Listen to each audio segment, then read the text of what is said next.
আর একদিন পরেই কুরবানির ঈদ। সবাইকে ঈদ মোবারক। চলে আসলাম গরু ছাগলের হাটে। ছোটবেলায় খুব মন চাইতো হাটে যাইতে, মানে আব্বার সাথে আমি হাটে যাব। তখন আব্বার সাথে ভাইরাই যাইতো, হ্যাঁ আমার আর যাওয়া হইতো না। একটা শখ ছিল যে হাটটা দেখতে কেমন। সবসময় টিভিতে দেখি মহিলারাও হাটে যায়, তো এবার মানিক বলল চলো তোমাকেও নিয়ে যাই। জীবনের প্রথমবার হাটে গেলাম বন্ধুরা। আসসালামু আলাইকুম, হ্যালো এভরিওয়ান, দিস ইজ মিশেক রিনা, আমি রিনা। সবাই কেমন আছেন? চলুন আজকে সবাই মিলে কোরবানির গরু কিনি, দেখি আল্লাহ তাআলা কি নসিবে রেখেছে। যাই রাখবে আলহামদুলিল্লাহ, সবকিছু ভালোই হবে। আজকে কিন্তু হাটে আগুন, মানে হাটের গরুগুলার দাম অনেক বেশি চাচ্ছে ব্যাপারীরা। টিভিতে সবসময় ব্লগ দেখি, ব্লগে দেখলাম কয়েকদিন যাবত গরুর দাম কম, কিন্তু হাটে যেয়ে দেখি এটার বিপরীত। যাই হোক, দেখি আল্লাহ নসিবে কি রেখেছি। যেই গরুই দাম জিজ্ঞাসা করতেছি 1.5 লাখের উপরে। এই যে ছোট গরুটা চাচ্ছে 1,70,000, 1,80,000, ব্যাপারীরা দামই ছাড়ছে না। তো এই গরুটারও আমি দামাদামি করলাম আমরা। তো এই গরুটাকে আমি একটু আদর করে দিলাম, গরু আদর করতে খুব ভালো লাগে। তো এই গরুটার দামাদামি করতেছি, ব্যাপারী দাম ছাড়তেছে না। উনি চাচ্ছে হচ্ছে 1,90,000, তো আমরা বলতেছিলাম 1,10,000, এরকম দিচ্ছে না। এই লাল গরুটাও দামাদামি করতেছিলাম।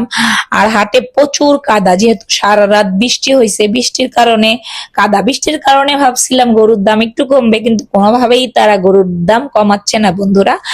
আজকে কে কে হাটে গিয়েছেন অবশ্যই কমেন্ট করে জানাবেন, আর কোন হাটে কেমন দাম অবশ্যই সবাই কমেন্ট করে জানাবেন। আর এই লাল গরুটা আমাদের সবার খুব পছন্দ হয়েছে, এখন দামাদামি চলবে। তো ব্যাপারীকে বললাম একটু খোলেন, আমরা একটু দেখি। কালো সাদার থেকে লাল গরুর দাম বেশি, এটা আমি নোটিস করলাম যে হাটের মধ্যে লাল গরু অন্য গরুর চাইতে 10,000 টাকা বেশি। মানে লাল গরু দেখতে সুন্দর, তাই লাল গরুর দাম বেশি। সবাই একটু সুন্দর গরু দিতে চায় কোরবানিতে, যেহেতু আল্লাহর নামে কুরবানি দিব। বন্ধুরা, আল্লাহ যেন কবুল করে সবার কুরবানি।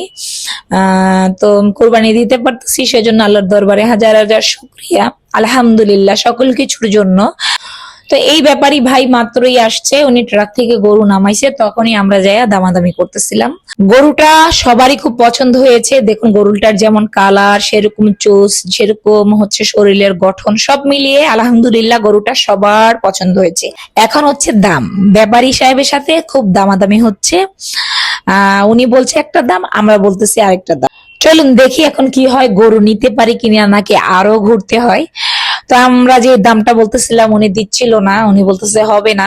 তো আমি বলতেছি ভাই দিয়ে দেন, আর গরুটাকে আদর করতেছি। গরু দেখলে খুব মায়া লাগে, নিরীহ প্রাণী। আর কুরবানির গরুকে যত্ন করতে হয়, আদর করতে হয়, ভালো মতো খাওয়াতে হবে, গোসল করাতে হবে। 1 সপ্তাহ আগে কিনতে পারলে বেশি ভালো হয়। যেহেতু আমাদের রাখার জায়গা নেই, তাই আমরা সবসময় 2 দিন আগে কিনে থাকি। তো ব্যাপারী সাহেবের সাথে হচ্ছে না, দাম দর মিলতেছে না। এখন কি গরুটা আমরা নিতে পারবো? আপনারা কি বলেন? চলুন দেখি। দেখুন গরুটা কিন্তু মাশাআল্লাহ আলহামদুলিল্লাহ খুবই সুন্দর, দূর থেকে আপনি দেখুন।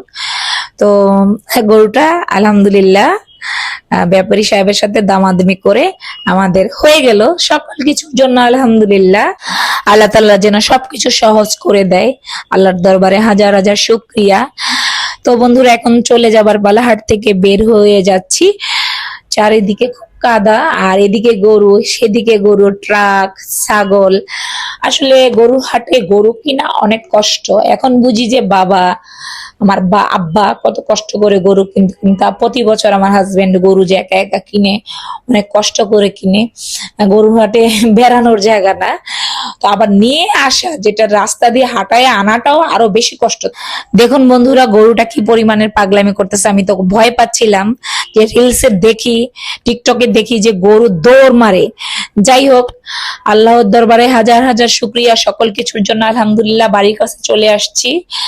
তো যার যার আমার এই ব্লগটা ভালো লাগবে সবাই লাইক, কমেন্ট, শেয়ার, ফলো করে দিবেন, সাবস্ক্রাইব করে দিবেন। সবাইকে ঈদ মোবারক। আর বন্ধুরা, গরুটা কেমন হয়েছে অবশ্যই কমেন্ট করে জানাবেন। আর সবাই দোয়া করবেন আমার জন্য, আমিও সবার জন্য দোয়া করি। আল্লাহ তাআলা যেন সবাইকে ভালো রাখে। সবাই ভালো থাকবেন, সুস্থ থাকবেন। আসসালামু আলাইকুম, আল্লাহ হাফেজ, ঈদ মোবারক।